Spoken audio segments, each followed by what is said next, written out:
Venal houseplant and President Joe Biden continues to churn out executive orders in record numbers, proving once again the truth of the old expression, this is not a nation of men, but of men churning out executive orders in record numbers. In order to help you keep the orders straight so you can determine which ones should cause you to laugh hysterically while slapping the table with your open palm, and which ones will suddenly interrupt your hysterical laughter by repeatedly stomping on your face with the jackboot of tyranny, we at the Daily Wire have compiled this helpful list. Executive Order number 6,477 deals with preventing prejudice against transgender persons and other guys who happen to like wearing dresses.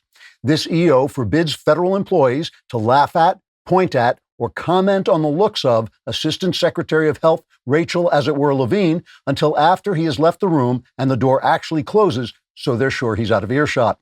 The order also forbids federal employees to misgender people by calling them miss while they're pretending to be a different gender, or pretending to be one of any number of made-up genders, or pretending to be an oak tree or a bicycle. Federal employees who are transgender are to be given the satisfaction of knowing that everyone around them is forbidden to say out loud what they really think of them, and are permitted to lie awake at night staring at the ceiling because they know that no one's being honest with them by federal order. Executive Order 6,011-12 provides $400,000 a year award for the son of any president who breaks the record for executive orders. Said president will then become known as the king of executive orders and will wear a cardboard crown from an unnamed fast food restaurant while cabinet members circle around his desk, waving their arms in the air and singing, "You are the king of all the presidents." The cash prize will be used by the president's son to establish a business relationship with the Chinese government, with all proceeds from said business to be spent on cocaine and prostitutes, except for 10%, which will be held over for, quote, the big guy, whose identity will be established later and then suppressed by social media. Executive Order 7/10 of a quadrillon seeks to eliminate systemic racism by keeping schools closed until all teacher union members get tired of hanging out on the beach at Maui. This will ensure that minority children have teachers who are tanned, rested, and ready so that children will be better educated when they never return to school. For more information on these and other Joe Biden executive orders, call the White House hotline, listen to Muzak for 17 minutes, then hang up and sob quietly into your copy of the Constitution. Trigger warning, I'm Andrew Klavan, and this is The Andrew Klavan Show. I feel hunky-dunky, life is tickety-boo. Birds are winging, also singing hunky-dunky-doo. Ship-shaped, ipsy-topsy, the world is zippity-zing. It's a wonderful day, hurrah, hooray! It makes me want to sing. Oh, hurrah, hooray! Oh, hooray, hurrah!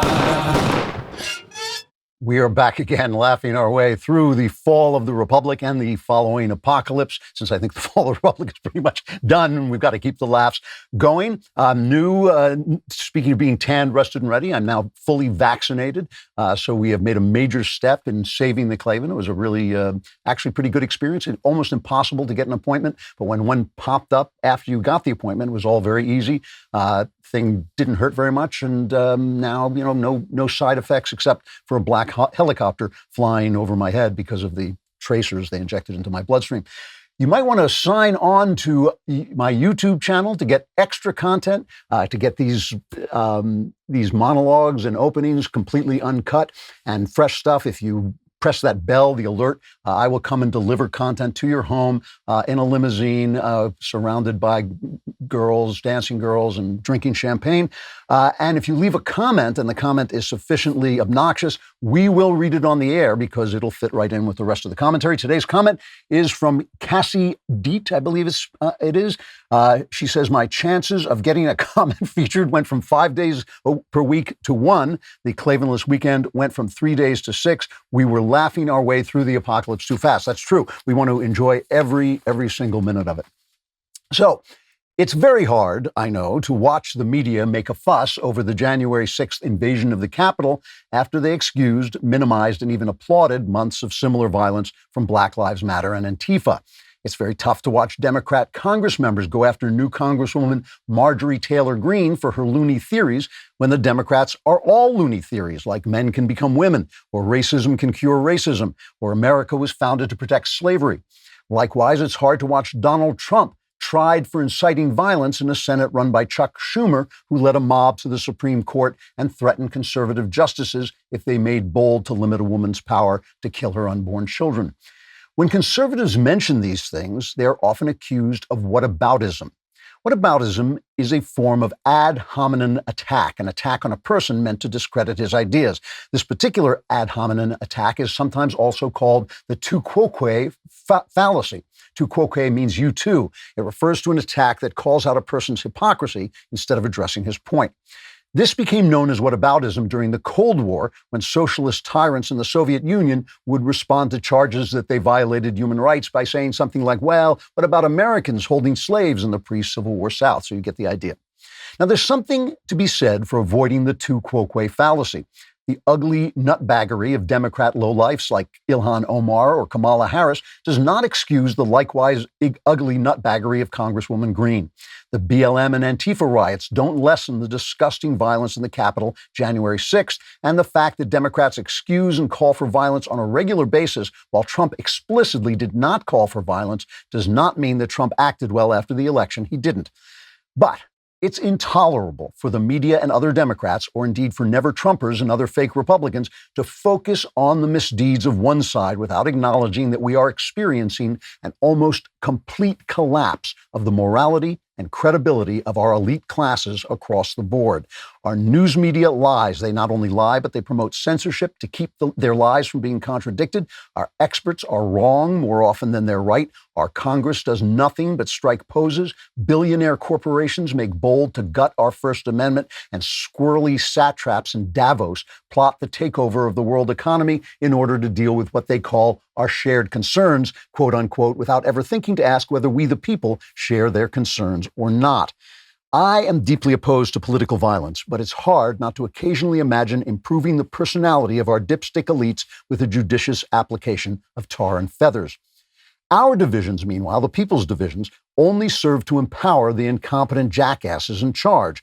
Sensible people on the right and left should be able to unite around the fact that none of our leaders is leading us toward anything that the majority would recognize as good. Whataboutism is a fallacy, and the logic of they did it, so now we can do it can only end in tears.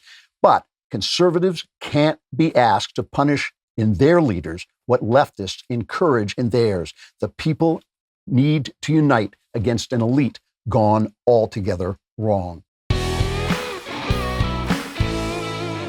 So I got a notice from LifeLock this week that somebody had been looking at my credit report, which was shocking. It turned out to be my wife. I knew I couldn't trust that woman, but it was very reassuring to get that notice and know that if anybody tries to mess with my information, LifeLock will let me know. Scammers are using news of the second stimulus to steal Americans' personal information. Some common scams include offers to get your payment faster, fake checks or unsolicited messages by someone claiming to be from the IRS. Links within these emails or text messages could be dangerous malware or phishing scams. So these guys are really making plans. It's important to understand how cybercrime and identity theft are affecting our lives. LifeLock detects a wide range of identity threats, like your social security number for sale on the dark web. If they detect your information has potentially been compromised, they'll send you an alert. You have access to a dedicated restoration specialist if you become a victim. That's very important because it's very tough to put the toothpaste back in the tube once these clowns mess with you. No one can prevent all identity theft or monitor all transactions at all businesses, but you can keep what's yours with LifeLock Identity Theft Protection. Join now and save up to 25% off your first year. Go to LifeLock.com/Klavan. That's LifeLock.com/Klavan for 25% off. They will even explain to you how to spell Klavan. No, they won't, but I will. It's Klavan. You know, today in the mailbag, there are a lot of questions about the Daily Wire's attitude toward Trump and my attitude toward Trump. And I'm going to answer those questions, as many as I can. But right now, I want to take a look at the big picture, because it's like feeding people a drug to love Trump and hate Biden. But I'm talking about the failure of our leadership class across the board. And what are the consequences of the failures of the elites? They really have been exposed as, as people who do not know what they're doing and really have no new ideas. And the ideas we're hearing out of this administration, they aren't new, they're old. They're equity and Black Lives Matter and anti-racism. It's just racism. It is just racism. And a black woman who schooled in the Ivy League who is writing about whiteness at the New York Times and a white guy in the Roadhouse pool hall who's screaming about the black people are making the exact same moral error. They're the same people. And, at the same time they're doing this, they can't even open the schools so minority children, let alone all children, but minority children especially, can get educated. The other day, the CDC director, this may have been just yesterday, I think her name is Rochelle Walensky, she says it's okay to open the schools. It's cut 32. I want to be very clear about schools, which is, yes, ACIP has put teachers in the 1B category, the category of essential workers. But I also want to be clear that there is increasing data to suggest that schools can safely reopen, and that safe reopening does not suggest that teachers need to be vaccinated in order to reopen safely. So you remember when Fauci would say something and Donald Trump would disagree with him? The New York Times would write, Donald Trump is disagreeing with science, as if Fauci had become the avatar of science. Now, the head of CDC, who is a doctor and a scientist, she doesn't matter. Jen Psaki, the spokeswoman for the White House, says this, cut 33. The president, let me be crystal clear, wants schools to open. He wants them to stay open, and he wants to do that safely. And he wants health and medical experts to be the guides for how we should do exactly that. So we're just not. Dr. Walensky spoke to this in her personal capacity. Obviously, she's the head of the CDC, but we're going to wait for the final guidance to come out so we can use that as a guide for schools around the country. She spoke in her personal capacity, not as the avatar of science, so they're allowed to deny her without being science deniers. This is all about the teachers' unions. It is all about the teachers' unions. The teachers' unions are immensely powerful in the Democrat Party. They make up an enormous percentage of the delegates at their, whenever they nominate people. It is just a absolute power, and these people have been keeping schools closed, basically holding them up for money. In San Francisco, I don't know if you heard about this. This is amazing. The school boards are taking votes on removing the names of famous Americans like George Washington and Abraham Lincoln from schools, but they're not opening the schools. The city of San Francisco is actually suing the school districts to get them to open the school. And they removed Abraham Lincoln's name. They voted to remove Abraham Lincoln's name from one school because they said he just hadn't proven that he thought Black Lives Matter. I guess taking a bullet to the head is not enough proof. All of this equity stuff they're talking about. I'm just pointing out the failure of the elites. When they talk about Black Lives Matter, when they talk about equity, when they talk about all this stuff they're going to do for Black people, it is all because it is all about this. It is all to distract them from the fact that they are not educating their children. When people like suckers like Nicole Hannah-Jones and Ta-Nehisi Coates, write this nonsense like the 1619 Project or Ta-Nehisi Coates, and the white establishment essentially gives them Pulitzer Prizes and National Book Awards and all this stuff. It never occurs to them to ask, why are white elites, basically, why is the white supremacist elite structure that we're always complaining about, why is it showering us with awards? It's showering them with awards because as long as you're talking about nonsense, about anti-racism, as long as you're talking about, Black equity and repaying people who were never held slaves by taking money away from people who never held slaves, as long as you're talking about all that nonsense, you are not insulting the teachers union by saying, hey, put these kids in school. And it's not just keeping the schools closed when they're teaching them about transgenderism or when they're teaching them about, gender and homosexuality instead of teaching them about math and science, when they're teaching them about leftism instead of teaching them the horrible white supremacist ideas of logic and reason, which have been called by them, those are white values. When you're not teaching them those things, you are cheating these kids. And that is what teachers unions have been doing. These teachers are poorly trained. In LA, you can't get rid of a teacher. A teacher can do almost anything and they just put him in a room somewhere. They take him out of the classroom sometimes, but he still gets paid. This is a betrayal of minorities. They're betraying minorities, and all the verbiage is just a disguise. It is a mask for that. Transgenderism, saying that a man can become a woman it's just the old sexism. It is just discounting women again. It's taking their sports away. It's taking their essence away. It's taking who they are away and saying, yeah, well, a man can do that. A man can do that. It's erasing women. These are all the old ideas coming back again, just as destructive. Rand Paul had the new pick for the education secretary, Miguel Cardona. He had him in the Senate, questioning him for confirmation and asked him if he was going to let men basically compete with women, force schools to let men compete with women in sports, cut 7. Does it bother you that like the top 20% of boys running in track meets beat all of the girls in the state, and that it, would be, completely destroy girls' athletics? The girls are being pushed out. If they don't make the finals in the state meet, they don't get college scholarships, that it's really detrimental to girls' sports. Do you worry about having boys running girls' track meets? I recognize and appreciate the concerns and the frustrations that are expressed. As Commissioner of Education, have had conversations with families who have felt the way you just described it, and families of students who are transgender. So I understand that this is a challenge. I look forward to working with you and others to. Do you think it's fair to have boys running in the girls' track meet?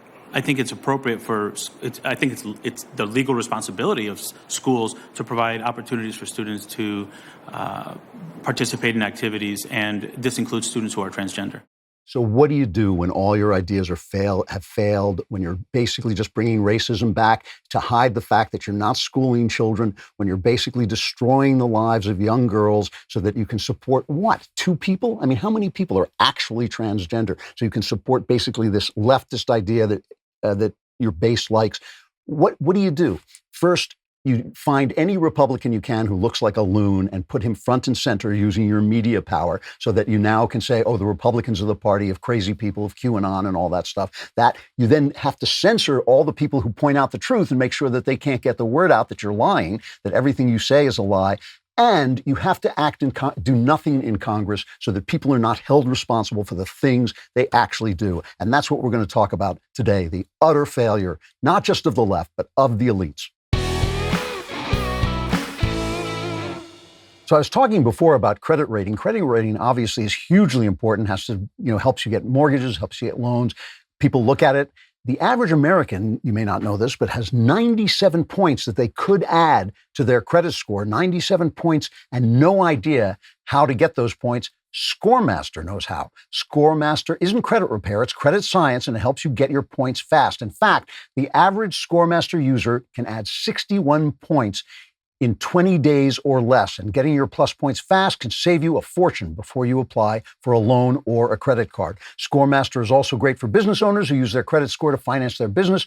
ScoreMaster is even great for mortgage brokers who need an edge and love getting their clients better deals. ScoreMaster is great for everyone. It even shows you the score consequences of spending too much or of identity theft. No one else does what they do. You can enroll in minutes and see how many points you can add to your credit score and how fast. Visit scoremaster.com/Klavan. That's scoremaster.com/Klavan. Who knows? They may even give you points just for knowing how to spell Klavan. It's Klavan. There are no E's in Klavan. I just make it look this easy. How many members of Congress does it take to fix a problem? I guess we'll never know. That's exactly right. I mean, Congress is now a joke, and everything that goes on besides spending money that is no longer there, spending make-believe money, they're sending out checks to people, and everything they do is based on money that is no longer there. They've just kind of invented an idea that they're allowed to do that now.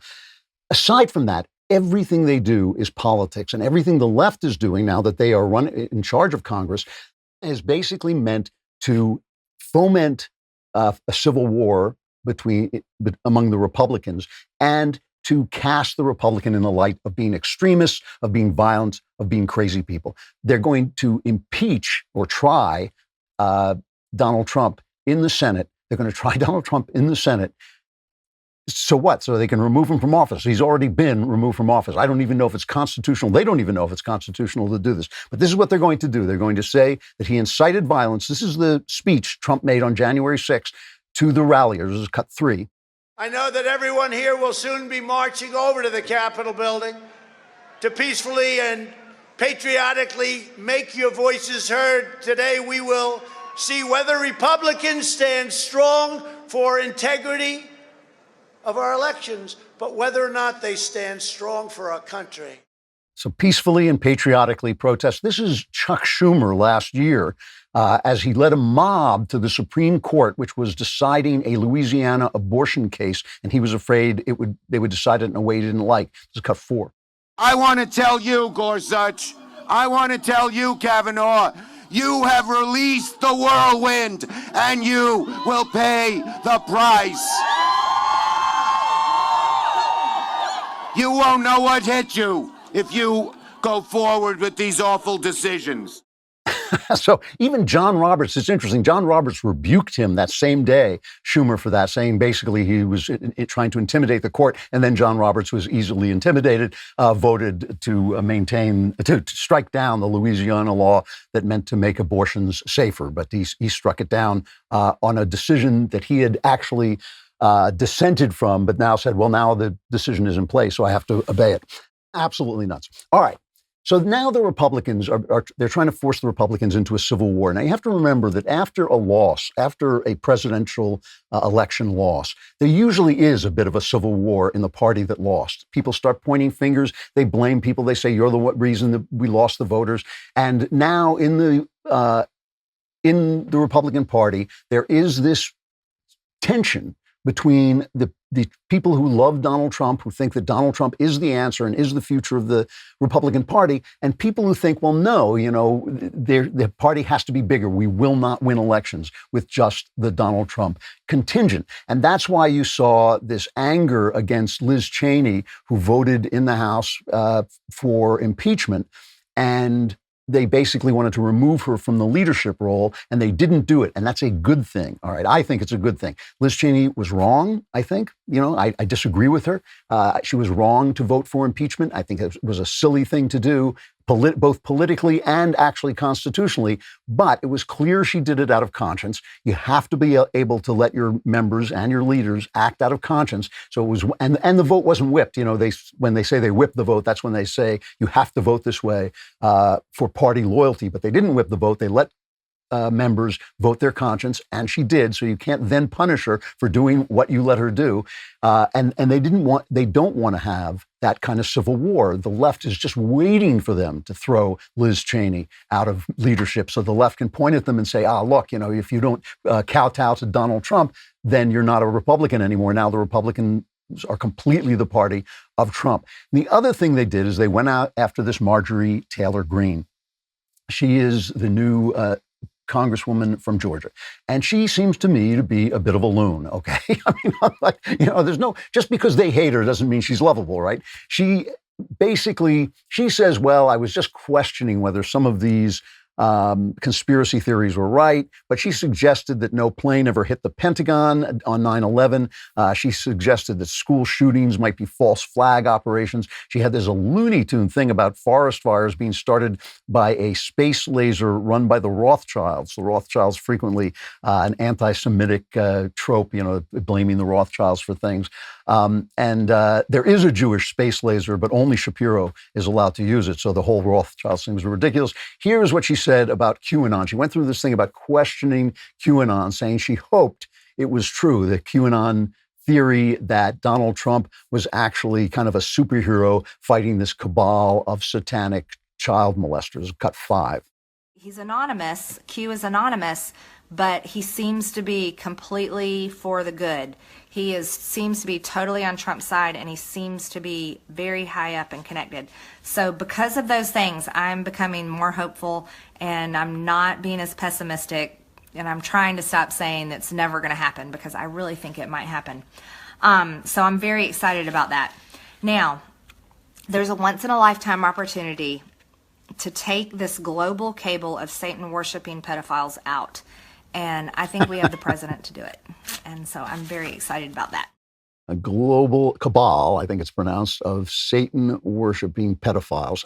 And it would not surprise me one bit. I don't know this at all, but it would not surprise me one bit if Q were a left-wing plant. I mean, if he were just playing with people's minds, because the stuff he says is so nutty, and there's going to be an awakening. And, even Joe Biden is actually Trump in disguise. I mean, it's crazy, crazy stuff. So this is stuff she said before she was elected. So the Republicans gathered with her, and she said, I renounce all this stuff. I apologize for it. Stuff I said before. This doesn't represent the people of Georgia. And the Republicans said, well, we're not going to take you off the committees. That's the kind of usual punishment. It takes you off the committees, gives you less power to shape law.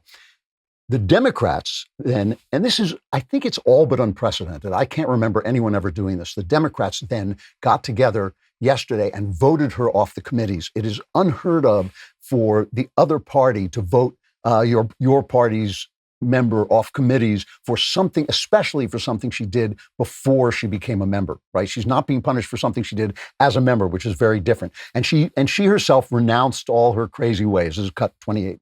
I also want to tell you 9/11 absolutely happened. I remember that day crying all day long, watching it on the news. And it's a tragedy for anyone to say it didn't happen. And so that I definitely want to tell you, I do not believe that it's fake. What shall we do as Americans? Shall we stay divided like this? Will we allow the media that is just as guilty as QAnon of presenting truth and lies to divide us? Well, that's right. The reason QAnon has power, by the way, is because the media is so full of lies. When you suppress Hunter Biden, when you go for 2 years on the Russia collusion hoax, and then you say, well, why don't you believe us when we tell you QAnon is a lie? The answer is obvious, because you lie. The mainstream media lies all the time. But the GOP did pretty well. The Democrats are wasting their time. Instead of making law, just like they wasted their time on the Russian collusion investigation, they are wasting their time going after this minor congresswoman, throwing her off committees, as has never been done before. The GOP handled this pretty well. They did not take out Liz Cheney, so they kept the big tent of the Republican Party open. And I know a lot of you think, oh, we don't need those rhinos. Yes, you do, because that's how you win. You win by having more votes instead of less votes. You see, that's the whole trick to politics, is you need more votes than the other guy, and that's how you win. If you don't have more votes, then you have something that's called losing. So this is what you have to play, a little bit of politics, and you have to have a bigger tent. You can't just throw everybody out because they don't like Donald Trump. That's ridiculous. And they they made the Democrats throw this woman Green off the committees. And that is going to come back to haunt them when Republicans take control of Congress again, because you can bet there'll be some retaliation. Just like it hurt them to get rid of the filibuster for judges, it's going to hurt them to do this. They made them come out and do it. So, you know, when they say somebody is clueless, they sometimes say he doesn't know what time it is. I'm that person because I left my Vincero watch downstairs today. But if I were looking at it, I would say, hey, it's almost Valentine's Day. And Valentine's Day is a great time to get a perfect gift from VinceroWatches.com/Klavan. If you're looking to upgrade your look, or better yet, upgrade the look of that special someone that deserves a well thought out gift, now is your chance to get a watch on sale. Finding a watch that's this good looking and built to last can cost way too much money. You deserve better than settling for something underwhelming. Head over to VinceroWatches.com/Klavan. Check out my favorite picks and take advantage of this special discount while you shop. The deal really is too good to pass up, and the watches really do look nice. Get access to their Valentine's Day sale right now. Go to VinceroWatches.com/Klavan, and the discount will be auto applied at checkout. Do not pay full price on these beautiful timepieces. Go to my link and check out these beautiful watches. And I know what you're saying. You're saying spell Vincero. Anybody could spell Vincero. How? Oh, how? Please tell us how. Do you spell Klavan? It is K-L-A-V. There are no easy. That's what I was going to say. The other thing that Congress is wasting their time on is trying to make January 6th, rewrite January 6th into this kind of massive terror that basically represents all Republicans. A few jerks come into the Capitol, and they were jerks and they did jerky things and they were wrong to do it. But this is after months and months of BLM riots that the left wing and the media dismissed as being mostly peaceful. And now it's a horror beyond horrors. And AOC, Alexandria Occasional Cortex, has been, I mean, she is the most self-dramatizing female. She's like one of those women on the reality TV shows, who like just dramatize everything while the guys sit around going, what's going on? She's just this self-dramatizing woman. She comes out and, the horror she experienced while this riot was taking place is cut 20. And so I hide behind my door like this, like I'm here, and the bathroom door starts going like this, like the bathroom door is behind me, or rather in front of me, and I'm like this, and the door hinges right here, and I just hear, where is she? Where is she?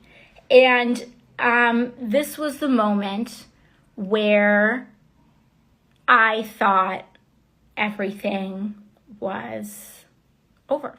So it turns out AOC was in her office, which is not in the Capitol, and there weren't rioters. Member Nancy Mace, she is a Republican from South Carolina. She says the whole thing was untrue. This is cut 25. This was a traumatic experience, and I'm not going to discount that for anyone that lived through that day. It was a very harrowing experience, but we have to separate fact from fiction. And the facts are there was no violent mob in the hallways. The folks who were there to riot weren't in the Cannon office building. And so we have to be very clear and not exaggerate this experience or take advantage of it and politicize it in any way, shape, or form. And that was my entire point, is just to be truthful about it. The story she's telling then, you're saying is absolutely not true. It's not true. And I simply made that statement of fact earlier today, and she literally lost it on her favorite social media platform, Twitter. And so I know I'm doing the right thing, doing the right job when I've got members of the squad coming after me all day long on Twitter. And, as the old adage goes, Sean, judge a woman by the enemies she keeps. And I'm totally fine with that. Hilariously, they started calling her Alexandria Ocasio-Smollett after Jussie Smollett, who lied about the attack in Chicago. And she called for her followers to report anybody who called her Alexandria Ocasio-Smollett. So she's a little sensitive. Here's my thing about this, though. I'm perfectly willing to grant her trauma, okay? There was apparently somebody there calling for her assassination. If that happened to my wife, and even if she was down the hall, she'd been terrified, I'm willing to grant her trauma. My problem is this. My problem is the way she behaved during the BLM riots. Here is a clip of her telling people, boy, if you don't like these riots, you better get on board with the left-wing policy. You better surrender to what they're saying if you don't like the riots. This is cut 2. If you're trying to call for the end of unrest, but you don't believe healthcare is a human right, if you're afraid to say Black Lives Matter, if you're too scared to call out police brutality, then you aren't asking for an end of unrest. You are asking for injustice to continue and for your people to continue to endure the violence of poverty, the violence of a lack of housing access, the violence of police brutality, and not say a damn thing. That's what you're asking for.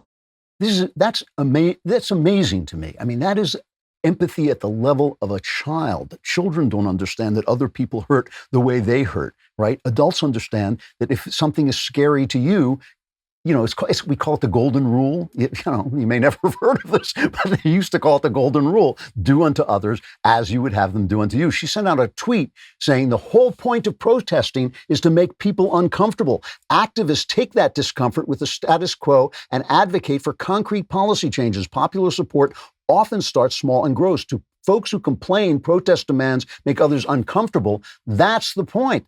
That's the point. So if all these rioters in the Capitol say to her, hey, we meant to make you uncomfortable, we meant to make you afraid. No, my friend. Your fear, your pain, your trauma doesn't count. The fact that a retired cop was killed during the BLM riots, that's nothing. AOC was afraid. Now it matters. And that to me is intolerable. And it tells you everything you need to know, basically, not just about the squad, but about the Democrat Party. So now these people, it's unbelievable. The Democrats hold a session where they express their trauma. Here's Rashida Tlaib expressing the terrible trauma she went through. Cut 26. So what happened on January 6th, all I could do was thank Allah that I wasn't here. I felt overwhelming relief. And I feel bad for Alexandria, so many of my colleagues that were here. But as I saw it, I thought to myself, thank God I am not there. She's weeping because she wasn't there. I mean, I guess I could be weeping and thanking Allah too, because I wasn't there either. But, where were these people when the cities were burning, when Portland and Minneapolis were burning? Where were they? It's intolerable. These people are a joke. This is what they're doing. Instead of making law, just like they went after Trump and Russia collusion, instead of making law, instead of legislating, instead of reforming things, instead of making life better for Americans, this is what they're doing. And this is what you do when you are out of ideas. That's why this experience right now, the Biden presidency, I don't know if you're finding this. I find it has a dreamlike quality. It's like it isn't even real. It's not even really happening because nothing is being said. Nothing is being done. These EOs can be erased just like Trump's EOs have been erased.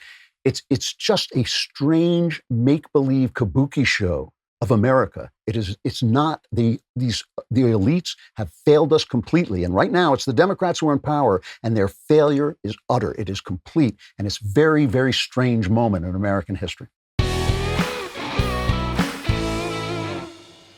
There is a lot going on at my house right now. A lot of workers coming in, a lot of painters and gardeners and all of that. Ring doorbells really help you feel secure because you can look around your house, look at the perimeter of your house.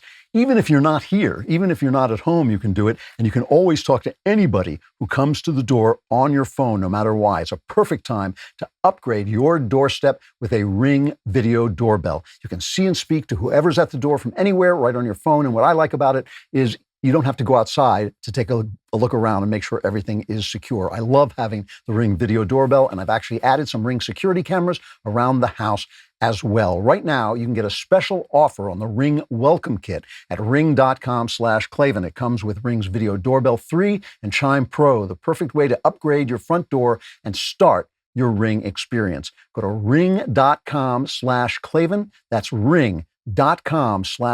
From now on, anyone comes to your door, you will be able to just look at your phone with your Ring doorbell and say, how do you spell Klavan? If they know, call the police at once. That's not something someone should know, but just for you, it's Klavan. Here's what I have to say about big tech. Yeah, that's pretty close. That is pretty close. You know, the other thing, of course, is the censorship. And the censorship is an indication of failure. If your ideas are working, if your ideas are fresh, if you're not just lying all the time, you do not have to censor. You don't have to censor people. You don't have to censor people when you're telling the truth. You have to censor people when they're telling the truth. That's the whole nature. That's the whole nature of tyranny. We played this game on YouTube that we're going to put up. I don't know if we've put it up yet, where they gave me quotes and I had to guess whether it was the media sucking up to Joe Biden or whether it was a made-up quote. Somebody at the Daily Wire made it up. I did pretty well, but it's really worth watching because it is funny, and the quotes were funny. But one of these quotes so struck me that I actually looked it up and I wanted to play it for you. And just as an indication of why there's censorship. This is CNN Vice President David Chalian, who we heard on a Project Veritas video helping to censor the evidence against Hunter Biden when Hunter Biden was being exposed for influence peddling and maybe planning to give a cut of his influence peddling to the big guy, Joe Biden. David Chalian was basically caught on Project Veritas phone call saying, no, we're not going to, we're going to bury that if we can. Here is David Chalian reacting to part of the ceremonies of Joe Biden's inauguration, cut one. Those lights that are just shooting out from the Lincoln Memorial along the reflecting pool, it's like almost extensions of Joe Biden's arms embracing America. It was a moment where the new president came to town and sort of convened the country in this moment of remembrance, outstretching his arms. Now that probably sounded better in the original North Korean, but when this is the guy, by the way, who determines the news, the approach to the news on CNN. I mean, he's not just some paper pusher. This is the guy who actually has editorial power, talking about Joe Biden's arms reaching out, our dear leader's arms reaching out to embrace us. When you are going to sell that sort of crap to the people, anybody who is going to point it out, you have got to silence them. When you are lying, you have got to silence people on the other side. And that gives tremendous power, by the way, to people on the other side who are also lying. Because how do we know what to believe? We believe anybody who's telling us the opposite of what this guy is telling us, because this guy is obviously a lying dog-faced pony soldier, right? So that makes QAnon very powerful, because you can understand how people who maybe, aren't that educated or aren't following the news, they hear that and think, yeah, well, that's more what I want to hear than what this guy is saying. When people are lying, you basically have to censor the other side for fear that the truth will get out and you'll be exposed. This big tech censorship is the problem of the day, because we can win at anything as long as we can make our arguments, and they are doing everything. I mean, I heard that Facebook was canceling ads. We're trying to recall Gavin Newsom here because he's a complete incompetent, and they said they're canceling ads for that. YouTube has censored Senate testimony by doctors who had experiences that contradicted some of the guidelines of the CDC. So YouTube took them off the air, Dr. YouTube. And you can get knocked off Twitter for saying Rachel Levine, the transgender guy in Health and Human Services, that he is a man who thinks he's a woman when he is literally a man who thinks he's a woman. That's literally what he is. But you can get censored for that because when you're lying, the truth has got to be stopped. When you're lying, the truth has got to be stopped. The failure of the leadership class, it's got to be protected. And now, because the press is part of the leadership class and because journalism is over, the press is calling for censorship. The New York Times, a former newspaper, had an article called How the Biden Administration Can Help Solve Our Reality Crisis by Kevin Roose, the tech guy. And he quotes them saying, several experts I spoke with recommended that the Biden administration put together a cross-agency task force to tackle disinformation and domestic extremism, which would be led by something like a reality czar. So the government is going to declare what reality is. This, of course, is the big problem with socialism, by the way. The problem with socialism is it envisions a state which is a neutral actor, but a state is filled with people and people are corrupt. So the last person you want is the state deciding what the reality is for journalists. This is the New York Times saying the government should have the right to declare what reality is and so that journalists can be censored. Right? That's what they're saying. Brian Stelter, he loves this too. He wants to just make sure people are taken off their platforms. Cut 13. Big tech platforms say they are removing lies about vaccines and stamping out Stop the Steal BS and QAnon cult content. Now, do these private companies have too much power? Sure. And many people would say yes, of course they do. But reducing a liar's reach is not the same as censoring freedom of speech. Freedom of speech is different than freedom of reach.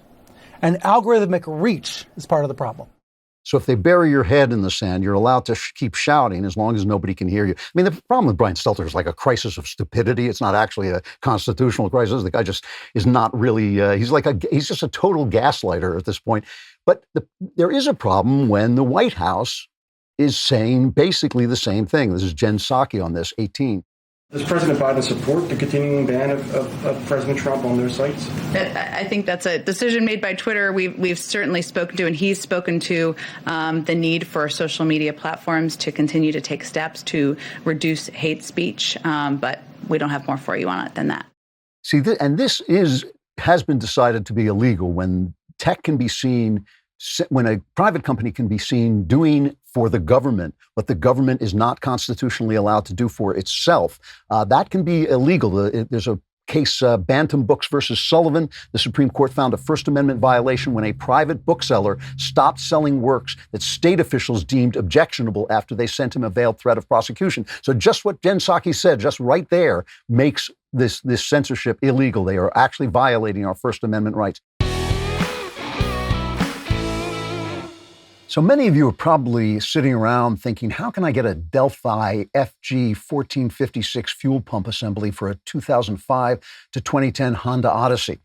None of you are thinking that. But some of you may need car parts. And if you want car parts, you want to go to rockauto.com. Why? First, you can say rockauto.com. Women love that. I'm telling you, it's amazing. It's like magic. Secondly, you can get the car part you need at a great price right at home online. Why get in your car, which isn't running, and pretend to drive to an imaginary store where an imaginary person is not going to be able to get you the part when all you have to do is go on rockauto.com. And not only do you get to say rockauto.com, you can call up the part you need at a great price, an amazing selection, reliably low prices, all the parts your car will ever need at rockauto.com. So go to rockauto.com right now. You can see all the parts available for your car or truck. And please write Klavan in their How Did You Hear About Us box so they know we sent you. And please, when you do that, say it like that. Klavan for rockauto.com. And you can even spell it Klavan. There are no easy mistakes. A lot of people have been asking me, why isn't anybody fighting back? But some people are. Amy Klobuchar, who is a Democrat, but she is now on the antitrust committee. She says that the antitrust laws should be rewritten to make it easier to break up big tech. This is cut 9. Things are too big right now, Poppy. That's what a lot of my constituents believe. It's what I believe. And you have a situation where throughout history, new companies, small startups have changed the country, have made our country so strong. And right now, especially in the tech area, you have companies like Google that have 90% control over search engines, and you have to allow a regeneration of our economy. What I'm proposing is make sure these agencies are able to take on trillion-dollar companies like Facebook and Google. They can't do it with Band-Aids and duct tape. And then make changes to the law. We've always done that over time. We can't let sophisticated companies that, yes, are popular, that, yes, employ a lot of people, they will continue to do that, but we must have laws that are as sophisticated as the companies we're dealing with, and that's what this is about. It's about a check and balance. And Ron DeSantis, the great, probably the best governor now in the country, in Florida, he has proposed measures that will fine companies that deplatform political candidates, and he wants to have a measure that enhances the user's rights to allow individuals and the Florida Attorney General to sue companies over violations of individual protections. This is Ron DeSantis, Cut 19. Hunter Biden's story was true. Okay, we now know it was true. And the typical corporate media outlets, they just chose to ignore it. Obviously, they wanted to beat Trump. They had a view on the election. They didn't want to give it any air. So we rely on social media to go around that, not let corporate legacy media outlets control the discourse and let us speak. So you had the New York Post to run it, and you couldn't get any traction. You couldn't get any reach on it because big tech put their thumb on the scale. You guys would print it every single day if you could, and big tech would allow it to proliferate every single day, 24/7. So the fight is on in this case. There is a fight going on against big tech, and I think that I'm pretty optimistic. But the thing you have to remember is all this stuff, the using the time of Congress to foment civil war among the Republicans, impeaching Trump when he's already out of office, making a big show out of the trauma you experienced in January 6th while ignoring the trauma that the rest of America suffered at the hands of your protesters, the protesters and rioters that you supported and you excused. All of this stuff and the censorship and trying to silence the voices against you. All of it is an indication of failure, not success. I know it looks like the Democrats are very powerful right now, but they are empty. They're shooting blanks, basically. They have no new ideas, and the ideas that they have are guaranteed to make things worse. They are guaranteed to make things worse. While minority children are not being educated, talking about equity and Black Lives Matter and all that sort of stuff is not going to do a damn thing for anybody. This is an indication of failure. And every time you see a tyrant, in a way, it's an indication of failure. But that is what's happening right now. And we're seeing this is an elite class that has collapsed utterly. And these are the symptoms of that you're seeing in front of you. So I have found, this is absolutely true, I am more into audiobooks than I have ever been. And one of the reasons is because I don't see as many people as I used to. It's like having company. It's like actually having someone to talk to. And that is why my Raycon earbuds have become ever so much more important. They give you great sound. They block out noise. I can go on a hike and the wind doesn't wash away the audiobooks. And they look good. They don't make you look like an insect like some other earbuds do. Also, when you turn them on, they sing. They go, Raycon. So that'll stick in your head. They're absolutely terrific. They've got enough battery life for 6 hours of playtime. And the best part is they make sound accessible to everyone. Raycon's offering 15% off all their products for my listeners. And here's what you got to do to get it. Go to buyraycon.com/Klavan. That's BUY, raycon.com/Klavan. You'll get 15% off your entire Raycon order. So feel free to grab a pair and a spare. That's 15% off at buyraycon.com/Klavan, buyraycon.com/Klavan. And you know, buy is BUY, but before I say bye, how do you spell Klavan? That's the question. It's K. I don't even know what that meant. It was Klavan. That's the important part. So last week on the culture segment of the show, we were talking about naked women. Always a fun topic. And I mentioned Paradise Lost and talked a little bit about Paradise Lost by John Milton, this fantastic, really the greatest epic poem in English. And it occurred to me after I was talking about it in that context, in the sexual context, that it has a lot to say about politics, or what's happening in politics now, especially on the left, the kind of radical ideas on the left. Now, I'll tell you what I mean. A lot of what's coming out of the left grows out of a Marxist doctrine called false consciousness.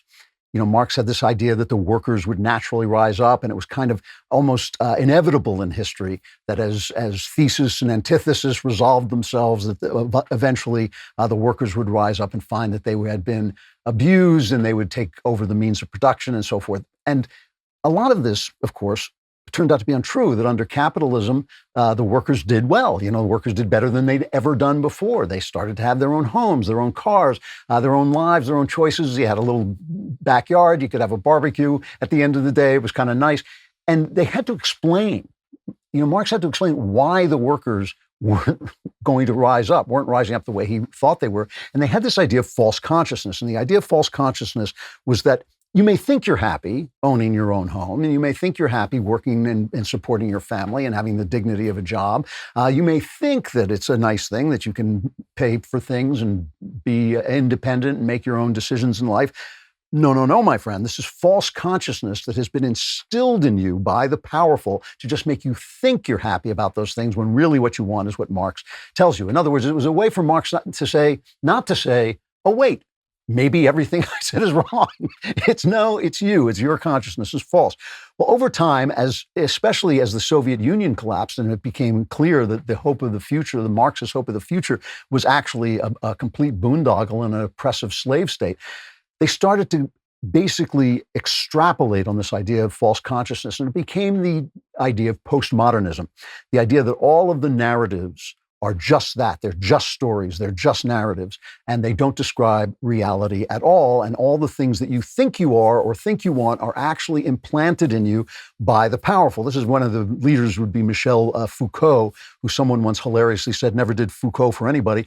But he basically said that basically everything is a power narrative. Everything you think is truth is simply false consciousness instilled in you by the powerful. So people are not really insane. It's just a way of eliminating people who don't fit into the narrative that the powerful like. If you step outside of that narrative, then you become insane. It's not just because you think you're hearing voices from Mars. It is actually because the powerful don't want to include you. Now, it's interesting. I've always found it interesting that Foucault was a gay sadomasochist who I think walked around with a pin stuck through his nipple.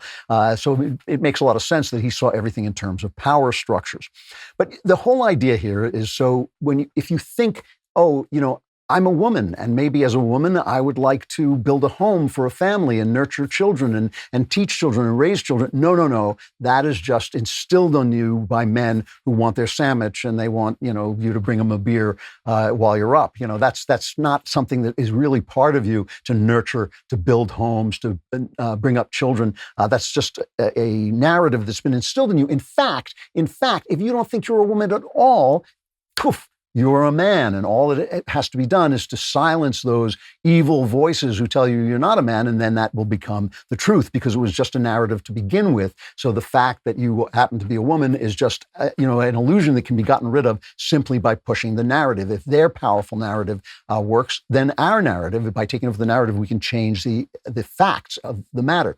Same thing with black people. If you think like, well, maybe the fact that I never married my baby mama and her kids are now in prison, maybe those things are related. No, it's all racism. That's just a power narrative. The idea of logic, the idea of history, all those things that people like Black Lives Matter and anti-racists, quote unquote, those are all just narratives pushed by the powerful. So any narrative that can take over basically changes reality. All right. Paradise Lost. Why am I talking about this when I should be talking about Paradise Lost?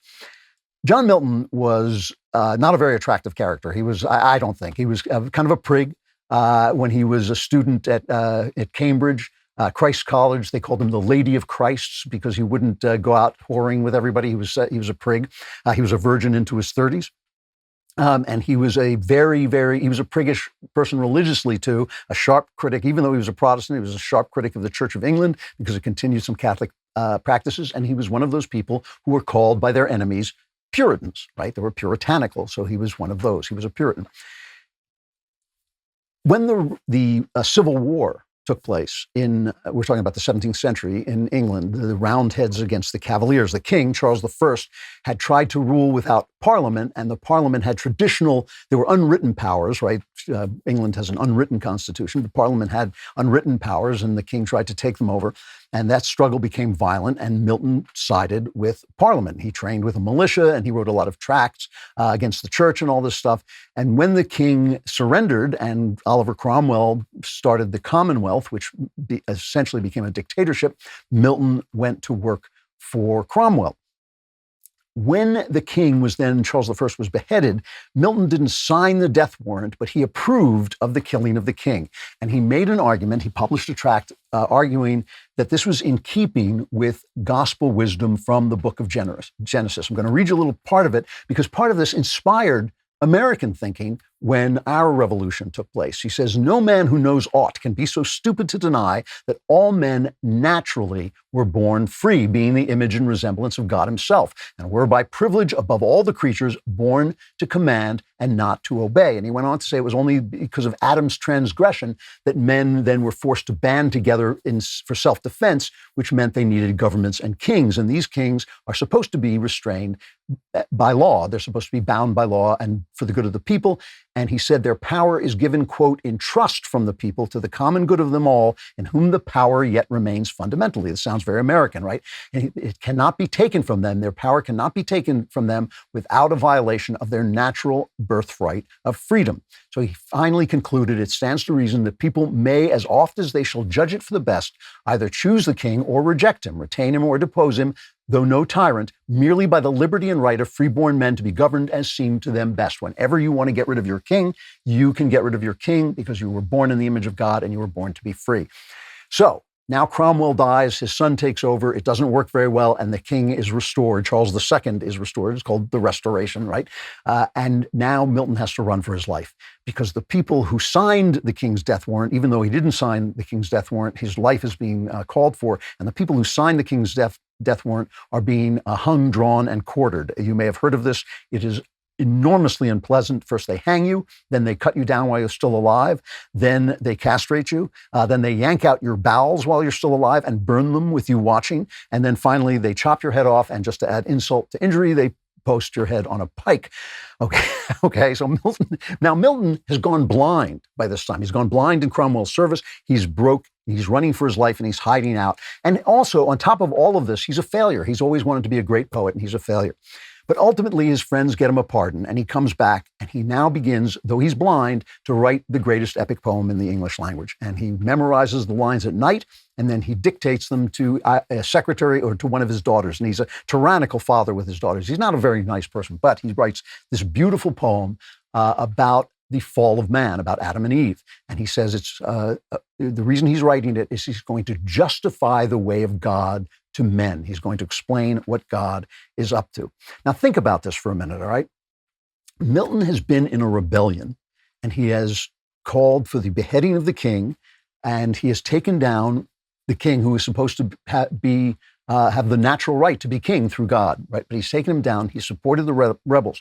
And now he's writing about Satan, who has rebelled against the King of Heaven and has been destroyed. And he's going to explain what the difference is between what he did and what Satan did, okay? So it's almost, in a way, an explanation of the difference between politics, radical politics on earth and radical politics in heaven.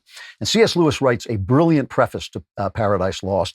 He says it's meant to depict the power structure against which no rebellion can succeed. In other words, kingly human power structures are born of original sin, but obviously God's kingdom is an absolute hierarchy. And the word hierarchy, as C.S. Lewis points out, originally meant the rule of the sacred, right? It meant the holy order of things. And Lewis says Milton pictures the whole universe as a universe of degrees, from root to stalk, from stalk to flower, from flower to breath, from fruit to human reason. And it's a harmonious dance. Each degree naturally rules the next degree below it. And part of that is the hierarchy of the sexes. There's a famous line in Paradise Lost where he says of Adam and Eve, he for God only, she for God in him. Okay, and that's obviously a very controversial line now. C.S. Lewis has a hilarious line where he says, in our more egalitarian age, you may find these hierarchy startling, and he says those who cannot face such startling should not read old books, okay? So he says, if you don't like it, don't read. All right, so Satan rebels against God, and he's thrown into hell. And this is the point I want to get to, and the relationship. You won't obviously be surprised, this audience won't be surprised to learn there's a relationship between Satan and the Democrat Party. We think it may be an open relationship. Obviously, that's what Congresswoman Green was saying.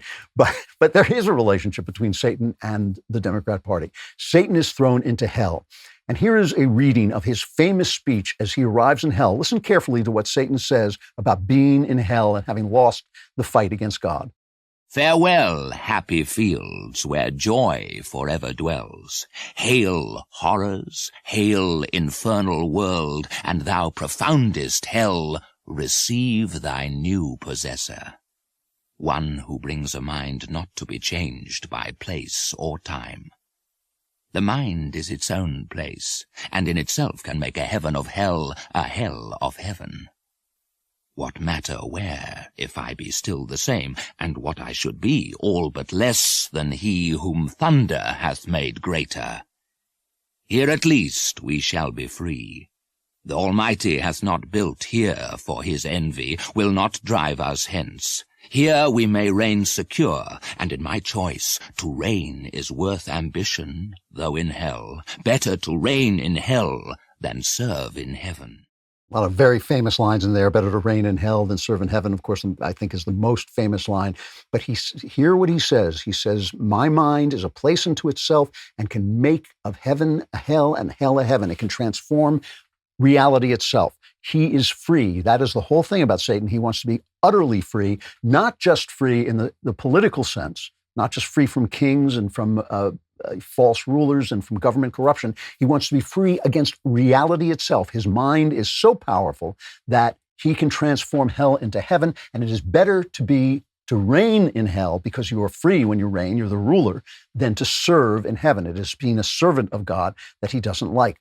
The problem is, as we find out as the poem progresses, that God's moral reality is moral reality, and when you leave it, you don't take over reality, you simply are cast into darkness. And as Satan decides what he's going to do is take over the earth. He's going to make the earth his kingdom by tempting Adam and Eve. We all know the Bible story. But in order to do this, he becomes less and less. He starts out as a cherub, and he ends up, as we know, as a serpent, right? He goes down and down the line. He gets worse and worse. And wherever he goes, because he is surrounded, because he is outside of God's reality, which is reality, he is surrounded by these borders, God's wrath. And he finally says this. Now remember, this is a guy who said, I can transform hell into heaven and heaven into hell. Now he says, me miserable. He's crying out, I'm miserable. He says, which way shall I fly? Infinite wrath and infinite despair. Which way I fly is hell. Wherever I fly is hell. He says, myself am hell. So rather than being able to turn hell into heaven, he has turned himself into hell. He has been transformed into hell because his rebellion is not a rebellion against a human king. It is a rebellion against reality itself. So Milton is making a point that there is God's hierarchy, the hierarchy of the sacred, the order of the sacred that Satan has violated. And there's the hierarchy of sin, which is our kings and governments who are just contingent on our pleasure. We don't have to obey them, but we do have to obey the hierarchy of God. Now, it's interesting that during the Romantic era, which was a revolutionary era, it was the era of the French Revolution, when they thought that all of the old ways were going to be wiped away and political paradise was going to be installed. At this point, the Romantics began to declare that, oh, wait a minute, Satan was the hero of this piece. Satan was like Prometheus, who stole fire from heaven to give it to man and was punished by Zeus. In the same way, Satan was Lucifer, the light of reason, and he was going to give men their freedom. He was going to give men their freedom, and God punished him for that. And he brought us the knowledge of good and evil, which made us kings over ourselves, like unto a god, it says in the Bible. The poet Shelley, who was a radical, wrote, "Nothing can exceed the energy and magnificence of the character of Satan as expressed in Paradise Lost. It's a mistake to suppose that he could ever have been intended for the popular personification of evil. Milton's devil as a moral being is as far superior to his God as one who perseveres in some purpose which he has conceived to be excellent in spite of adversity and torture is superior to one who in the cold security of undoubted triumph inflicts the most horrible revenge upon his enemy. God's the bad guy. Satan is the good guy." In other words, Shelley falls into the very trap that Milton is describing. Milton does not mean Satan to be a hero. It is simply that Shelley, as a radical, thinks that that is where heroism lies. The French Revolution has basically said we are going to destroy. One poet put it, this is actually a summary of the philosopher Diderot wrote a poem, and the poem is sometimes summarized, "Man will not be free until we strangle the last king with the entrails of the last priest." So all hierarchies are going to be wiped away, including the hierarchies of God. We're going to rename the days. We're going to rename the calendar. We're going to start a new calendar. We're going to declare that our God is reason. And what happened in France? They turned France into hell. They thought they could turn hell into heaven and heaven into hell, but instead they turned France into hell, okay? And this is what's happening to the Democrat Party. This is what is happening to the Democrat Party. It is why they are so stuck. They are stuck because they are fighting God's reality, not the reality of actual tyranny. If they were saying, there are still some traces of prejudice against Black people, maybe that is helping to keep them down. But as long as they work hard and they get jobs and they behave and they don't take drugs and they have children in wedlock and they cut down on the crime, then we can help them. If they want to be helped, we can help them. We'll build the charter schools that they go to. But instead, they want to push this narrative that somehow they're going to magically transform the world where there's no racism in it, which simply isn't going to happen. They're going to say that, any poor man who wants to say he's a woman can become a woman. Instead, they're going to make women's lives a hell. This is the thing. You can fight against human tyranny. You can fight against human tyranny, but when you start to fight against the hierarchies of God, all you can do is transform yourself into hell. And that's what we're seeing. And luckily, I think it's not going to last because there's still enough Americans around who remember what it's like to live in a country that is well run. And so I just wanted to bring that back up because I think Paradise Lost, if you've never read it, a beautiful, beautiful poem. Poetry is always a little hard to read, but a beautiful, beautiful take on Adam and Eve and a wonderful explanation of what the difference is between fighting human corruption and tyranny and fighting with the hierarchies of God. Now, those of you who listen to all the shows on the Daily Wire, as you should, probably sometimes say to yourself, how did Michael Knowles get a job?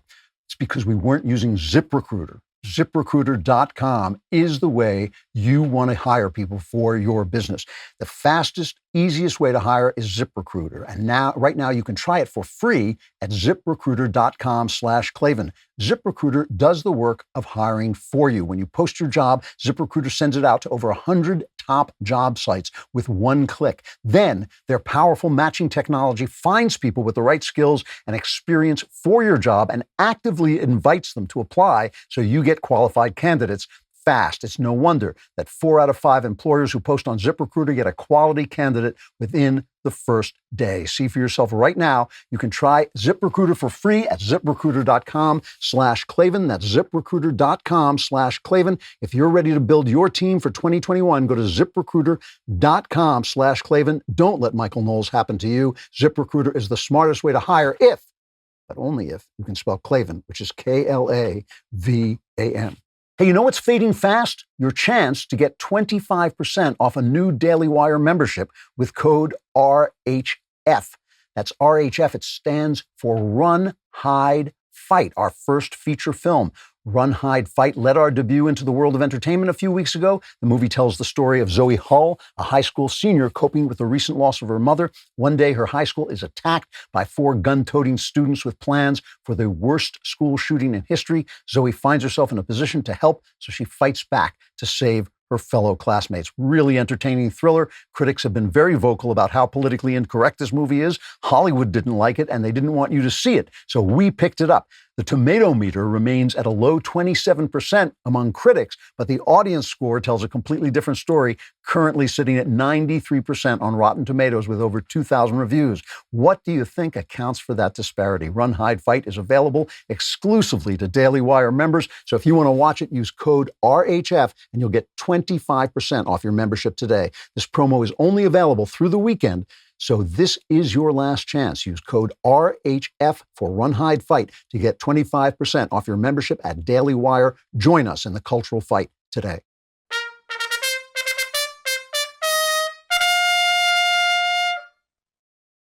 I am really thrilled with our guest today. Sharyl Atkisson is one of the truly terrific investigative reporters in the country.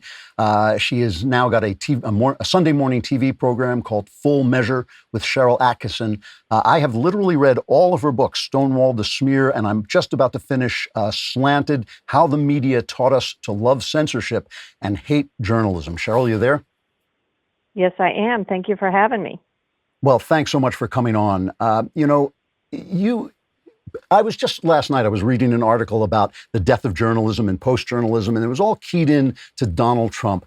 But your experience at CBS that caused you to leave CBS happened during the Obama administration. So this has been something that's been happening a long time. Can you explain why you left CBS after quite a long and successful tenure there? I guess in retrospect, I was on the leading edge of this trend that I call the death of journalism as we knew it, where propaganda groups, third parties, corporate and political interests have figured out how to control information first by figuring out how to get their nose under the tent in news organizations. And I didn't know exactly what was behind it always, but at CBS I saw this great sea change where by the last couple of years I was there, it was almost impossible to get a fair, rational news story on that addressed really anything of importance. And since I was an investigative reporter, there was nothing left for me to do. And these weren't just political stories. Most of my reporting is non-political, but pretty much tackle any powerful interest or anything that a powerful interest cares about. And they had ways to stop these stories or water them down. So, I expand upon that a lot in the subsequent books that talk about how these groups work, who they are, and how they figured out how to control the news and then moved on, as I describe in Slanted, to the internet because people were still able to get free, unfettered information on the internet. And these powerful interests do not want that to happen. You talk about powerful interests and you tell a number of stories of how corporations silenced stories that might have hurt their business. But it's hard not to feel that there is a definitive leftist slant here. I mean, you had written many stories exposing things in the George W. Bush administration, but when you started to write about Fast and Furious and other problems in the Obama administration, you ran into problems. You talk about the narrative. You say only things that fit the narrative are allowed in. Is the narrative simply leftism, or is there more to it than that? Well, there's more to it, but I would say the left has gotten better at it. There are more organized and well-funded groups with purpose that have gotten together and organized to do this, whether it's the fake fact-check groups, the lobbying social media to crack down in a way that benefits them on information, whereas, the conservatives or the Republican side haven't done as good a job, not that they probably wouldn't equally like to be able to change the information landscape in a way that benefits them, but they haven't been as good at it. And if you consider that traditionally Republicans or conservatism talks more about sort of hands-off, they're probably going to be less in your face in the traditional controlling fashion when it comes to trying to make people think a certain way, more toward, at least they used to be, more toward the free thinking, make up your own mind. So if you have the other side that believes in a heavy hand, who's going to win that battle? So I think we're seeing that.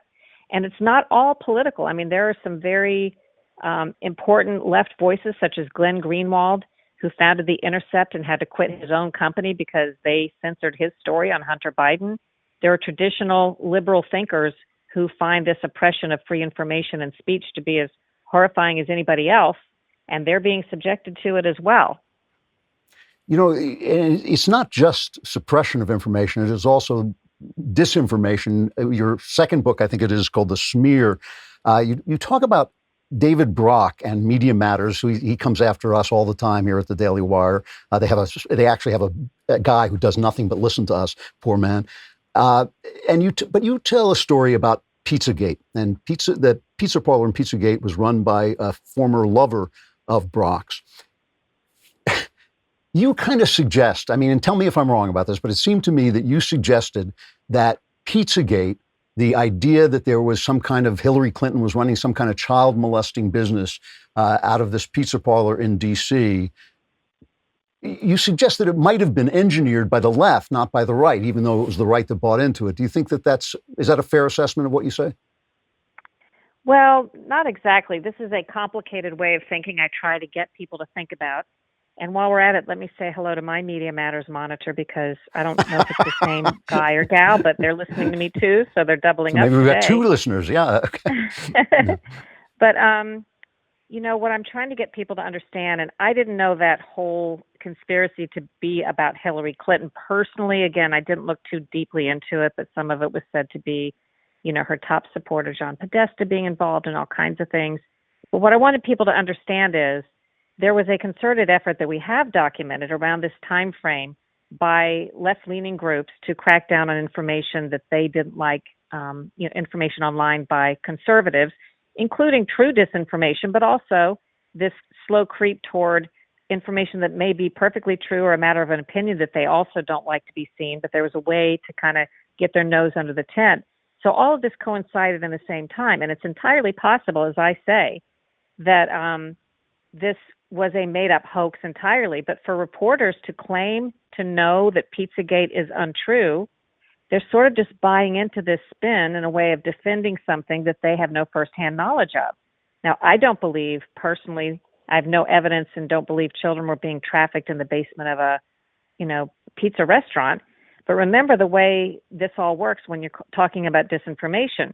There can be a grain of truth in a story that then by the people who are alleged to be guilty of something, they can turn it into a bigger, crazy story that cause people to then dismiss everything, including the bit of truth about the story, if you're following me. And that's happened. I mean, I've talked to smear artists for my second book who talked about that strategy. So you just have to think, I'm encouraging people to go beyond the obvious layers when you're looking at stories and information to consider other possibilities that I think a lot of the media people overlook. Yeah, on this show we call that Klavan, which is the actual conspiracy underneath the conspiracy theory that is actually hiding it. But you do talk about this kind of concerted effort to curate the news, that wonderful kind of mild word, curate the news, that David Brock has bragged about this, of installing left-wing curators at Facebook, I think. You do kind of suggest, I mean, I know you can't prove this, but you suggest that this was a sort of unified effort during the Obama years. Is that fair to say? Well, yes. I mean, I would say that's a bit more of a suggestion on my part, and I do have the evidence behind that. I followed the money and traced the origins of the phrase fake news in its modern context and found that it arrived on the stage. People think that's been around forever. People mistakenly think Donald Trump brought it up, but it can be traced to about September of 2016, when a nonprofit called First Draft began talking for the first time about this notion that was foreign to us, at least on any wide scale at that point, of curating our news and fake news. People may not remember, nobody was asking for that, people to come in and curate our information. They had to create a market for it, and they did. So when this nonprofit started it, I looked into, who started the nonprofit, and guess who funded it? Google, owned by Alphabet, whose CEO at the time was Eric Schmidt, big Hillary Clinton person. And they're the ones who came up with the notion. A short time later, as I trace in the book, President Obama gave a speech at Carnegie Mellon that talked for the first time that I heard about the need to curate our information in this wild, wild west media environment of the internet. Again, public had not been demanding for any such thing. Social media had not been inserting itself. And from that day forward, almost every day, this began to make headlines, fake news. And initially, as First Draft defined it, it was always conservative. There was no liberal-leaning fake news as far as they were concerned. And then that was followed by David Brock, as you mentioned, bragging to donors after the election that he and Media Matters was the entity that convinced Facebook to step in and start with these aggressive efforts for the first time to fact check, but of course, only certain organizations and topics, and only using the certain people that, will fact check a particular way. So that movement is very carefully borne out. And that was in my last book, The Smear, if people are interested in reading a lot more about that. Yeah, and now in Slanted, you've gotten to the Trump administration, and there can be no doubt that what started had been increasing for a long time, just exploded during the Trump administration. Trump, I think, whether you like him or not, it has nothing to do with that. He was treated unfairly at a level I've never seen anybody treated at. What did you see? You've now left CBS. You're doing your show Full Measure with Sharyl Attkisson. You're looking at this. What are you seeing? I mean, what are you thinking to yourself as somebody who was actually an actual journalist when you saw the way Trump was treated? Well, you know, I've categorized and written a lot about the death of the news. This is just not how journalism is conducted. And when I saw major news organizations exempting themselves from journalism practices and very publicly suspending their normal ethics and standards because they said they needed to do that to fight a uniquely dangerous president, I argued that's when your ethics and standards matter the most, when you feel personally that you don't like somebody you're covering. That's why the standards exist, not so that you're fair in covering someone you like. It's so that you're fair in covering everybody. And I found it, as many other journalists who spoke to me, you know, quite surprisingly, national journalists and executives at all the networks spoke to me for my book Slanted. Many of them are equally as horrified. They just don't speak out about it, and they can't if they're still actively working at these news organizations. But this is just a horrible trend where the loud bullies and the propagandists are able to shout down those who still want to do good, fair journalism. And you see the repercussions for those who are off the narrative. They're fired or canceled or drowned out in one form or another. But I think the drive against Donald Trump was in large part spurred on by the fact that he got elected in 2016, even though almost all news entities and major media had told the public that he could not be elected and he was unfit. And that caused the people that did not want, both Republicans and Democrats, by the way, who did not want this outsider outside of their money links in the presidency, that made them say, wow, we're controlling the news to a large degree, but people are still getting information we don't want them to have somewhere and forming their own conclusions. And that was online. And that's what I think has driven this, you know, attack on President Trump and the change in the media landscape, such a drastic change over the past 4 years. You mentioned the economics of this, and it makes me wonder how much of this is ideological and how much of it is money. Maybe those two things are inseparable. But for instance, in an old newspaper, you didn't want to chase anybody away, the left or the right. You wanted your newspaper to sell to everybody so you could sell them the ads in the newspaper. Now ads have all gone online. Newspapers are not really living by ads. They really need, in order to make people show up, they really need to basically play to a certain audience and make people angry and afraid and get them to keep coming back. Is any of this about the economics of the business, or is it really ideological and a question of influence? Well, I think there's economics at play, but not so much on the macro level that you're describing, because this is what shocked me at CBS. I saw them making decisions that were contrary to their financial interests, stopping the airing of segments that were extremely popular with viewers, that they were coming to the network for, by all accounts. They could measure that sort of thing. They would stop those stories, and that's what led me to think there's something far beyond just this news division and how we're making a little bit of money or not. And same with, you know, Google and Facebook and so on. They're driving people away by their decisions, but in the bigger picture, there are more important and more powerful people and interests that are causing them to do things that look to be, in some instances, against their own financial interests. I think that's the tell.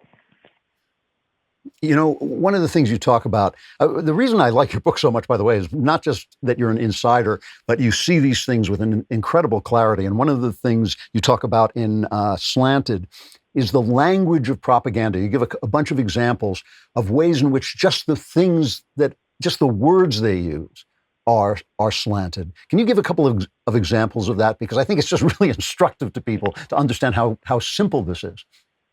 Well, let's start with the last book when I said phrases that popped up in news and, you know, kind of widespread in social media, which had not been so commonly used before. Conspiracy, tinfoil hat, debunked, you know, phrases like that. And then I move on to slanted when you see everybody saying, starting to do the word without evidence, the phrase, which had not been used before, but became sort of a standard thing to disparage primarily President Trump or conservatives or his supporters, these are propaganda phrase picked up. The word lies was never or very rarely used by mainstream media, let alone the likes of the New York Times prior to this time. And then when they started using it against President Trump, they were actually cheered on by journalism professors, including one that wrote an op-ed that said this was a wonderful thing to have what he called the end of objectivity and neutrality in journalism. I mean, it sounds crazy when you just look at this doublespeak and think, people are saying this is a good thing. But you can recognize this language, and I think people do when they see uncommon terms suddenly being used by almost everybody, being adopted into the lexicon of journalism, whether it's left or right. That's because someone has planted that and successfully made that part of the terms in which we describe things and how we talk. Yeah. Do you despair? I mean, do you think that there's a way to bring journalism back? I don't think it'll ever be what it used to be. Not that it was ever perfect, but it was certainly more open and more diverse than it is now, and more fact-based in general. But I think there are good people working on alternatives that are going to rely on having different technical platforms so that people can report honestly and fairly, different viewpoints and all kinds of facts and science without fear of being pulled down and controversialized out of existence. So there's a technical challenge that has to be met.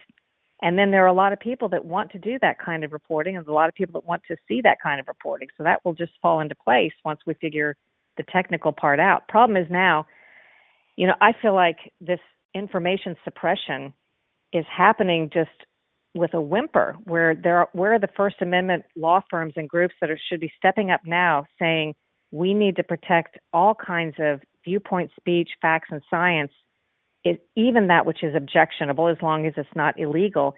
Instead, these very groups, I find, and journalism groups sometimes, are cheering it on because they like the people that are being oppressed. They like that those viewpoints aren't being heard, and can't seem to figure out or apply that this country was founded on the notion that you have to protect the speech you don't like as well as the speech you like, because it's a slippery slope as to who gets to decide that sort of thing. Once you start letting them enter into the equation, third parties, conflicted people, powerful interests, and tell you what you can think and say and do, I don't know how you go back from that. And I think that's a really important concern right now. Yeah, I was talking earlier on the show about Ron DeSantis is making some moves, and Amy Klobuchar, the Democrat, is also talking about antitrust moves. But I think that one big problem is that conservatives have been pro-business for so long that they can't quite get their heads around the fact that these businesses have gotten out of control and are gutting constitutional rights. Sharyl Attkisson, sorry, go ahead. No, go ahead. What were you going to say? Well, I think, I'm not saying government never has a solution, but I think that oftentimes the perfect solution doesn't come from government. And I really wish there was a way for people to step back and say, again, we all want open information except that which is illegal, and not have the solution be born in Republicans or Democrats or anybody else coming in and kind of telling us what the solution should be, because it's very hard to have, someone do that in a way that's free of conflicts. But letting it go isn't working either. So I'm not saying that things the way they are now should be left to their own devices. I just am always concerned when government starts talking about stepping in with the answer. Yeah. Sharyl Attkisson, if you want to see some real journalism, guys, go to Full Measure with Sharyl Attkisson, her Sunday morning TV program. Her books, Slanted, The Smear, and Stonewalled. I've read them all, and they are great. Sharyl, thank you so much for coming on. I hope you'll come back again and talk some more. Okay. Thank you for having me. Thanks a lot. All right. It is time for the mailbag. Where is she? Where is she? Now I'm traumatized. Come on. All right. This is a letter from Daniel. It's long. I'm going to read as much of it as I can because I think it's an important letter, and I know it's on a lot of your minds. I'm writing because I'm on the brink of losing faith in the Daily Wire. Please do not dismiss this as someone who's just upset that he's not hearing the opinion he wants to hear. I disagree with you, Ben and Knowles, on many issues, but I've usually found your positions pretty well reasoned. Understand that I'm also not a fervent Trump supporter who still believes that the election was stolen and the Kraken is still waiting to be released. However, In the aftermath of the Capitol riot, Ben has condemned Senators Cruz and Hawley as cynical but offered defenses of the likes of Liz Cheney in her support of impeaching a former president. You yourself have said Ben Sasse, another supporter of impeaching a former president, is a strong possibility for a future Republican presidential nominee. Currently, the Daily Wire is asking for support in pushing back against the left's control of the culture.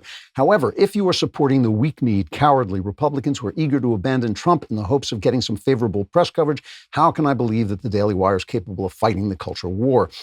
It is Trump that made gains with minorities, not Republicans. With him gone, if the Republicans do not channel his willingness to push back against the narratives of the Democrats and their media buddies, and instead resume their comfortable position as the loud but powerless opposition, they will continue to lose, and deservedly so. If that is who the Daily Wire is throwing in with and effectively becoming a mini Fox News, I'm struggling to see the value in continuing my support. Understand, this is not me threatening to end my subscription, but a plea to understand why I should keep it. Perfectly fair questions, really good. I just want to clarify that what I did say about Ben Sasse, I said it a couple times, was that I liked the cut of his jib, but I hadn't really looked into his policies or where he stood. And so I was kind of, talking basically about his image rather than his policies. I was disappointed in his reaction to the impeachment as well. And I disagreed with Lynn Cheney. And I can't speak for Ben. I don't know why Ben is defending or attacking anybody. But my position on this is, the whole thing about politics is it's politics, right? It is politics. It is played a certain way. There are no absolutes. I mean, there are absolute principles, there are absolute truths, and there are absolute principles. But politics is a fight of compromises, of getting what you can. Who has called it the art of the possible, right? So what I'm looking at all the time is, are we doing the most we can do to achieve the most we can achieve? That's what I'm always looking at. And I'm not swept away by personalities. I really do believe the Bible when they say, put not your faith in princes. So I don't look at Trump and say, only Trump, what was his line? Only I can fix it. I don't look at him and say, only he can fix it. What I look at him and say is, here's a flawed person, because we're all flawed, and he is a big person, so he has big flaws. Here is a flawed person who is the man of the moment and was doing terrific things. Now, I disagreed with Ben on how to cover Trump. Ben said he was going to call balls and strikes. I said no, because there's only one team, as far as I'm concerned, playing for America. The Republicans are the vehicle of the conservatives, right? The Republicans are not the conservatives, but they are the political vehicle of the conservatives. And we need the Republicans who are not conservatives with us in order to win votes and elections. We need a lot of people from the middle to the right with us in order to win elections. We cannot just say Trump, Trump, Trump, because if we just say Trump, Trump, Trump, we're going to lose, lose, lose. And losing, what was Mitch McConnell's line? He said, winners make laws, losers go home. And that's what I'm trying to prevent. And that's why I took on after Trump after the election, because I felt if he couldn't prove that the election was stolen and he was leading people down that path, I wasn't thinking about, people attacking the Capitol. I was thinking about losing Georgia, which he did, okay? And the reason I'm not, my loyalty is not to Trump. My loyalty is to you and to the principles in the Constitution and to freedom. Those are my loyalties, right? So when Trump supported those things, did I care that he cheated on his wife? Well, I don't admire him for doing it, but that was not my problem. That's why I didn't agree with guys like David French, who were, thought, oh, he's not a holy man. I didn't care if he was a holy man. I cared that he was winning the battles that needed to be won, and that he was the kind of person we needed in that moment to do that. Now, I consider that part of the failure of the ruling class, that we needed a person like Trump to get that done. We shouldn't need a person like Trump to get that done. We should be able to turn to more stately and statesmen to get that done. But I had to report the story as I saw it, which was the good things he was doing and the times when I thought he was, not that his personality was immoral, that his personality was threatening what we were going to achieve. So I know that's painful to hear sometimes, but no one can call me a weak conservative. I am a dyed-in-the-wool conservative, and in the ways that I'm not conservative, like believing in more freedom for gay people and not feeling that they should be persecuted by government, even if God has a problem with it. If God has a problem with it, I think they should listen to God. But politically, I believe they should be free to have the lives that they have and be happy in those lives. But other than that, I am a constitutional conservative. I believe in the most freedom, most ordered freedom for the most number of people. So politics is complicated. And I feel in right-wing and left-wing media, It is so easy to stamp your fist into your palm and say, well, why is that Mitch McConnell such a coward? Well, it turned out he's not a coward. He's an institutional man who knows how to play the game. And sometimes playing the game can drive you crazy because you want stuff done now. You want it done right. You want it done fully. You don't want to compromise with those evil Democrats. But Mitch McConnell is the kind of guy who says, well, there's the daylight. I can get a little bit here and I can get a little bit there. And we need people like that in institutions like the Senate and the House. So there's a difference between talking into a microphone and actually herding cats, right? And what I try to do is I try to describe the principles that we're fighting for and why something is right, even sometimes when it's not everything that we like. So, for instance, when talking about the fact that they didn't remove Liz Cheney from her leadership role, I think that it is good for the Republican Party to allow people to act on their conscience, even when I disagree with them. Obviously, there's a limit. Obviously, if they're actually socialists or they've gone so far to the left that they're no longer Republicans, that's a limit to that. But all this talk about rhinos and cowards and weak-kneed Republicans, you have to be careful about that because there are people good people who will stand up for 80% of what you believe, but 20% of the time disagree with you. And Ronald Reagan said, a man who disagrees with me 20% of the time is 80% my friend. That's smart politics, and that's the kind of politics I believe in. I believe in the fact that we've got, look, that's democracy. If we are conservatives, we are for freedom. If we're for freedom, people are going to have to be free to disagree with us. And if people can disagree with us, we are going to have to form coalitions. Those of us who believe in freedom are going to have to form coalitions with other people who will support us as far as they can. And that's what we're talking about here. Now, the reason I think you should stick with the Daily Wire is because we disagree with one another, because Knowles is more Trumpy and Ben believes in calling balls and strikes, and I believe in the Constitution. I think those are voices that you can hear that are going to reflect reality. Remember, when Donald Trump was telling you that the election was going to be overturned and his supporters were telling you the election was going to be overturned, I was telling you he was going to lose Georgia. What I said was going to happen happened. What they said was going to happen didn't happen. So if you want to hear people who are telling you, look, these are the realities on the ground. I don't like them, but these are the realities on the ground. This is the place to be. On Fox News, you're going to hear a lot of pro-Trump stuff, and then you're going to hear a lot of stuff where they're sort of sucking up to the left now, which I don't know that idea is about.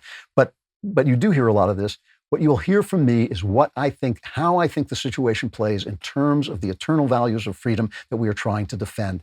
And if that's not what you want to hear, if you want to hear somebody telling you the election is going to be overturned or that Biden is secretly Trump in disguise and there's going to be a great awakening and the cabal of, demon worshiping pedophiles is going to be exposed, this is not the place.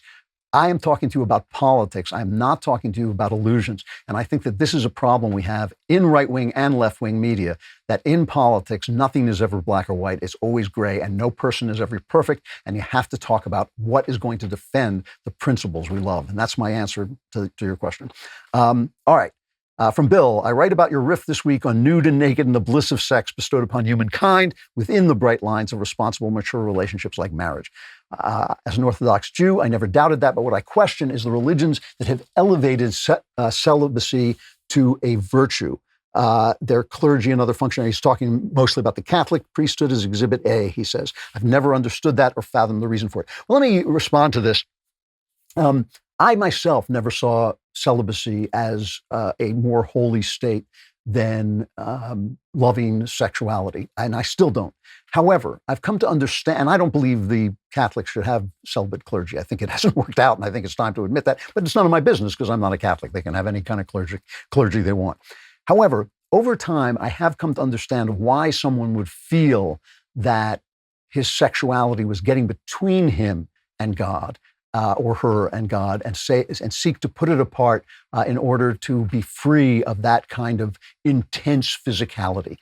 This is what I was talking about last week, is that we have idol-making hearts, and there is always the danger every minute for all of us, all the time, of turning things that we love and could do to the glory of God and turning them in idols for the glory of ourselves. And sex may be the most powerful one of those things. It is very easy to do sex in such a way that is simply for your own pleasure and not because it is a blissful gift of God. And I think people who cannot deal with that are right to be celibate and right to put it aside in order to focus simply on their love of God. If I think most of us don't feel that way, and I think people can be priests and have sex lives. But I do understand what the Catholics are thinking about, and how, if it puts everything, you put that out of your life successfully, that you are now free to deal simply with the things of God and simply with the problems of other people and the spiritual lives of other people. I just don't think it works out because it's so difficult to do. Let's see. From Eric, I am 25 years old and I found a love for travel when I was 22. My parents, however, raised me very sheltered and they don't like that I travel. I'm getting closer to traveling to some of the more dangerous countries in the world, Venezuela, Afghanistan, etc. Being raised so sheltered, I felt like I missed out on becoming a man, and there is a part of me that resents my parents for this. How do I convince my parents to accept me wanting to break out and personally grow through travel and taking risks? Thanks and love the show. Why should you convince them of anything? You're 25 years old. You are a man. You want to be a man? Be a man. Just do what you're going to do. Go and travel. Hopefully take care of yourself, stay safe, and hopefully you come back safe, but do what you want to do. Why should you waste a second of your time convincing your parents that your life is your life? It is now, you are now of age, you are now a man. Go and do what you want to do. I have to stop there. I'm out of time, but we will be back again next Friday. Most of you will not be here because the Klavanless Week will destroy you, will crush your will cast you into deep and impenetrable darkness where there's great wailing and gnashing of teeth. However, if you make it to Wednesday, we'll have an all-access show then, and I will be back then. And if you make it to Friday, there's no chance of that. Never mind. However, I'll be here. I'm Andrew Klavan. This is The Andrew Klavan Show.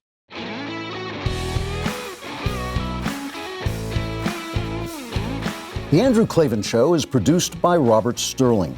Executive producer, Jeremy Boring. Our technical director is Austin Stevens. Supervising producer, Mathis Glover.